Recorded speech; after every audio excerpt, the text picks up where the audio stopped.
আজ আমরা তৈরি করব পটাটো স্প্রিং। তার জন্য প্রথমেই আমরা আলুর মাঝ বরাবর স্টিক ভরে নেব।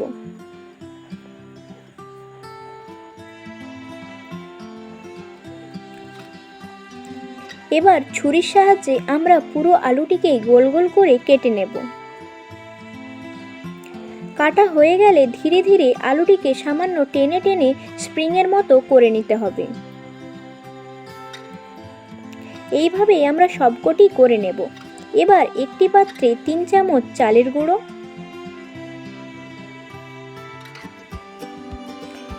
বড় চামচের 1 চামচ বেসন, 1 চামচ কর্নফ্লাওয়ার, স্বাদ মতো লবণ, পরিমাণ মতো লঙ্কার গুঁড়ো, পরিমাণ মতো জিরের গুঁড়ো, কিছুটা হলুদ গুঁড়ো। এবার সমস্ত মিশ্রণকে আমরা একসাথে মিশিয়ে নেব। মিশানো হয়ে গেলে আমরা একটি পাত্রে মিশ্রণটি কিছুটা আলাদা করে রেখে দেব। এবার পরিমাণ মতো জল দিয়ে সমস্ত মিশ্রণকে ভালোভাবে মিশিয়ে নিতে হবে।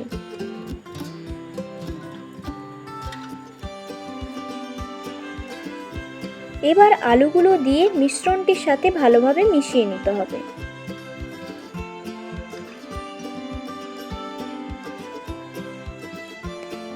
এবার আমরা চালের গুঁড়ো দিয়ে ভালোভাবে আলুটিকে কোট করে নেব।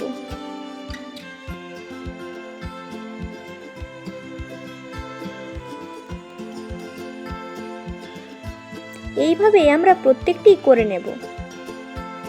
এবার কড়াইতে তেল দিয়ে দিতে হবে। তেল গরম হয়ে গেলে এগুলো একে একে ছেড়ে দিতে হবে।